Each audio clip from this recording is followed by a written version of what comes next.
22년도 말에 보니까 어느덧 저는 30분에서 1시간 정도만 일을 하고 이제 월에 1,500만 원에서 2,000만 원을 버는 제 모습을 발견을 했습니다.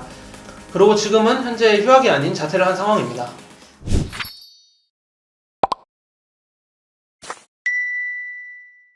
안녕하세요. 오라인 채널 담당자입니다. 오늘은 많은 분들이 궁금해하는 오라인 대표님에 대해 질의응답하는 시간을 갖도록 하겠습니다. 온라인 사업에 대한 많은 꿀팁들을 물어볼 예정이니 끝까지 시청해주세요. 대표님, 안녕하세요. 네, 안녕하세요 피디님, 오랜만입니다. 네, 오랜만이네 대표님. 네, 혹시 대표님, 많은 분들이 궁금해하시는 것 같은데 바로 질문 들어보도록 할까요? 네 알겠습니다. 바로 시작하도록 하겠습니다. 대표님, 불과 2년 전만 해도 그냥 평범한 대학생이셨다고 들었는데 지금은 월 매출 1억 5천만 원의 회사 대표라고 들었습니다. 1층에서 봤는데 차도 좋은 거 타고 다니시더라고요. 2년 만에 어떻게 된 건지 궁금합니다. 네 맞습니다. 우선 2년 전만 해도 저는 대학교 학생이었고요. 남들과 똑같이 대학생들과 같이 이제 시험 기간에 시험 공부 열심히 하고 시험이 끝나면 이제 술을 마시고 그 다음에 이제 뭐 아빠카드로 부담 가져가면서 밥도 먹고 이렇게 생활을 하고 있었습니다. 그러던 중에 공부가 너무 하기 싫다는 생각이 들어서 어떻게 하면 공부를 하지 않을까 이런 생각을 했던 것 같은데요. 공부를 하지 않기 위해서는 뭐 저 나름을 납득할 그리고 제 주변 지인들이 납득할 만한 그런 명분이 필요했던 것 같아요. 그래서 이제 유튜브를 계속 찾아봤던 것 같고 그러던 중에 우연히 해외 구매 대행이라는 것을 알게 되었습니다. 근데 거기서도 해외 구매 대행이 무자본 창업이 가능하다는 점에 좀 꽂혀서 그 학기에 바로 휴학을 하고 시작했던 것 같아요. 한 6개월은 정말 열심히 해외 구매 대행을 했었던 것 같은데요. 정말 많이 노력을 했습니다. 네, 노력을 어떻게 표현을 해야 될지는 잘 모르겠는데 확실한 건 6개월 동안 단 하루도 쉬지 않았던 것 같아요. 네, 그렇게 6개월 정도를 열심히 하고 나니까 자연스럽게 이제 처음으로 직원도 뽑게 되었는데요. 그렇게 그 직원에게 대부분의 일을 인계하고 나니까 이제 22년도 말 정도가 되더라고요. 22년도 말에 보니까 어느덧 저는 30분에서 1시간 정도만 일을 하고 이제 월에 1,500만 원에서 2,000만 원을 버는 제 모습을 발견을 했습니다. 그리고 지금은 현재 휴학이 아닌 자퇴를 한 상황입니다. 와, 하루에 30분에서 1시간만 일하고 월 1,500에서 2,000... 와, 대표님 혹시 지금 나이가 어떻게 되시죠? 저 98년생입니다. 젊으신데 부럽네요, 대표님. 네, 아닙니다. 그럼 대표님이 현재 하고 계시는 사업은 어떻게 될까요? 네, 저는 이제 오프라인 사업도 조금 투자해 놓은 게 있긴 한데 저는 온라인 사업을 주로 하고 있습니다. 이제 온라인 사업 같은 경우는 일본, 미국, 중국 해외 구매 대행하고 있고요. 그리고 이제 위탁 조그맣게 하고 있고 그 다음에 육아용품으로 브랜드 런칭해서 육아용품 브랜드 운영하고 있습니다. 육아용품 브랜드랑 위탁 같은 경우는 시작한 지가 얼마 안 돼서 현재는 해외 구매 대행이 좀 주력입니다. 아, 그러면 해외 구매 대행에서 좀 질문해 보겠습니다. 이 영상을 보시고 해외 구매 대행을 시작하거나 관심 갖는 분들 있을 것 같은데 해외 구매 대행의 장단점 부탁드리겠습니다. 네, 해외 구매 대행의 장점은 크게 두 가지가 있는데요. 일단 첫 번째 아까 말씀드린 대로 무자본 창업이 가능하다는 점, 그리고 두 번째 리스크가 거의 없다는 점, 이 두 가지가 해외 구매 대행의 일단 최고의 장점입니다. 두 가지를 좀 이해시켜드리기 위해서는 해외 구매 대행의 프로세스에 대해서 좀 알고 계셔야 되는데요. 저희 채널 무료강의 1강에서 자세히 설명해 놓았는데 간단하게 설명해 보겠습니다.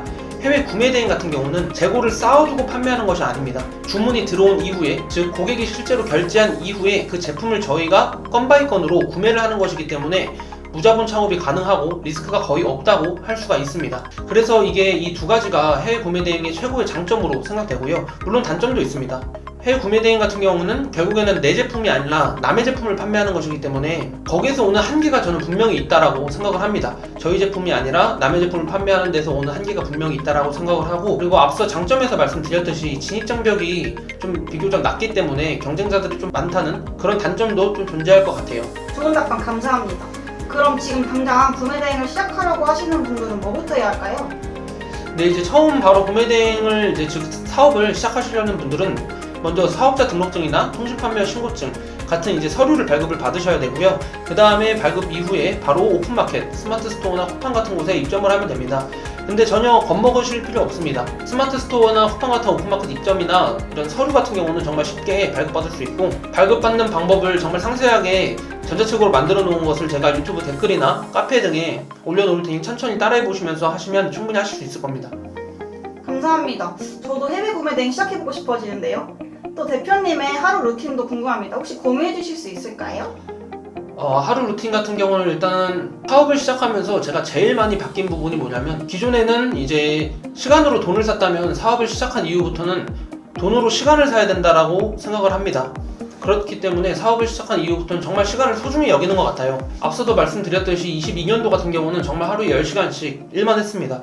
주말의 개념도 없었고요. 그리고 제 기억으로는 22년도에 여행도 단 한 번도, 국내 여행조차도 단 한 번도 갔다 온 적이 없었던 것 같아요. 근데 이런 거를 계속 지속하다 보니까 느낀 점은 이런 루틴으로는 절대 오랫동안 꾸준히 할 수 없겠다라고 생각을 했어요.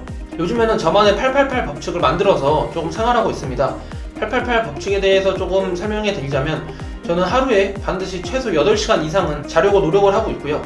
그리고 하루에 일은 최대 8시간만 하려고 노력을 하고 있고, 나머지 8시간은 이제 자기 개발을 한다든지 제 취미라든지 아니면 제 사람들 챙기는데 쓰면서 생활하고 있습니다. 888 법칙 너무 좋은데요? 직장인분들도 적용하면 되게 좋을 것 같다는 생각이 들었습니다. 네네. 그러면 진짜 구체적인 하루 루틴 한 번 더 여쭤봐도 될까요?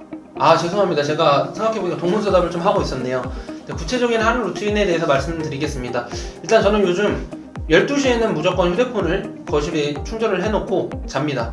그렇게 해서 8시에 일어나는 것 같고요. 8시에 눈을 뜨면 이제 바로 신발 신고 나가서 운동을 합니다. 근데 운동이라고 해서 뭐 거창한 거를 하는 게 아니라 한 30분 정도 집 근처 공원에 가서 산책을 하고요.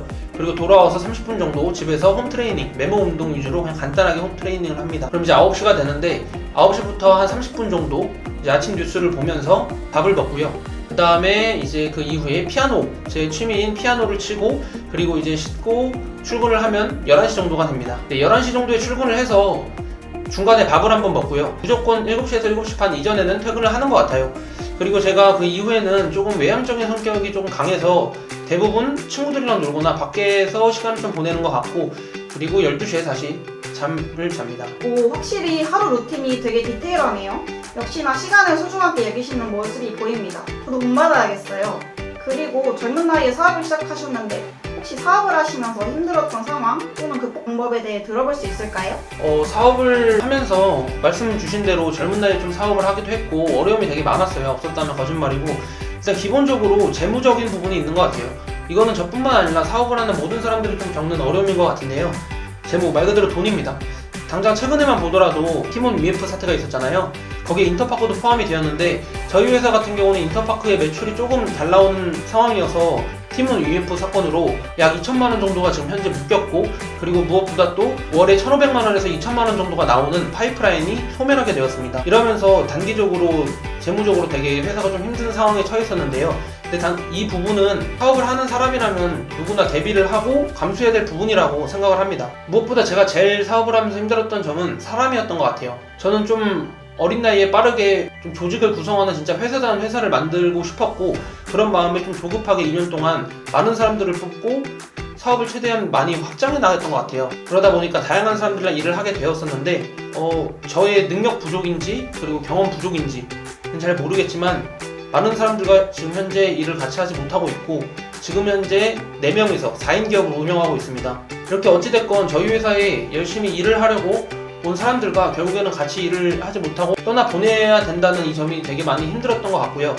지금은 그냥 남은 직원들에게, 하루하루 열심히 일해주는 직원들에게 최선을 다하자는 생각으로 좀 극복해 나가고 있는 것 같아요. 그래도 대표님은 반드시 극복해내실 거라 생각합니다. 감사합니다. 온라인 사업을 이제 막 시작한 혹은 시작하려는 초보분들께 한마디 해주실까요? 사업을 시작할 때 2년 전으로 돌아가서 생각을 해보면 제가 뭐 돈이 많거나 뭐 능력이 뛰어나거나 아니면 머리가 좋거나 뭐 아니면은 경영자의 집안이거나 그랬던 것도 없었던 것 같아요. 그리고 심지어 저는 2년 전이나 지금이나 쇼핑을 좋아하지를 않아요. 근데 제가 했던 거는 딱 2가지였던 것 같아요. 첫 번째는 말할 필요도 없는 노력이고요. 두 번째는 바로 문제를 해결하는 능력입니다. 저는 1시간이든 2시간이든 하루든 일주일이 걸리든 어떤 문제에 직면했을 때 어떻게든 저 혼자 이 문제를 해결하려고 하는 노력을 되게 많이 하는데요. 사업은 내 일이기 때문에 누가 문제를 대신 해결해 줄 수 없는 것 같습니다. 그래서 혼자 문제를 해결하려고 하는 이 능력은 되게 중요한 것 같아요. 그래서 말할 필요도 없는 첫 번째 노력, 그리고 문제 해결 능력, 이 2가지만 잘 생각하셔서 열심히 하신다면 누구든 충분히 하실 수 있다고 생각을 합니다. 이제 막 사업을 시작하려는 분들께 큰 도움이 될 것 같네요. 감사합니다. 마지막으로 대표님, 앞으로 계획 및 마지막 한마디 들어보겠습니다. 저희 지금 앞으로의 계획은 지금 하고 있는 온라인 사업을 꾸준히 유지하면서 온라인 사업에 대해서 얘기를 하고 무료 강의도 많이 찍고 정보 나눔하는 이 온라인 채널을 활성화시키는 게 목표입니다. 저희 온라인 채널 같은 경우는 현재 무료 강의도 하고 있고 영상도 많이 찍을 예정이니 많은 관심 부탁드립니다. 그리고 오늘 영상에서 소싱이나 업로드 같은 이런 온라인 사업의 구체적인 분야에 대해서 언급하진 않았는데요. 이거는 저희 채널 무료 강의 통해서 자세하게 얘기해 놓았으니까 참고하시면 좋을 것 같습니다. 네, 오늘 인터뷰 너무 감사합니다, 대표님. 대표님 저도 감사합니다. 네, 감사합니다. 네, 고생하셨습니다.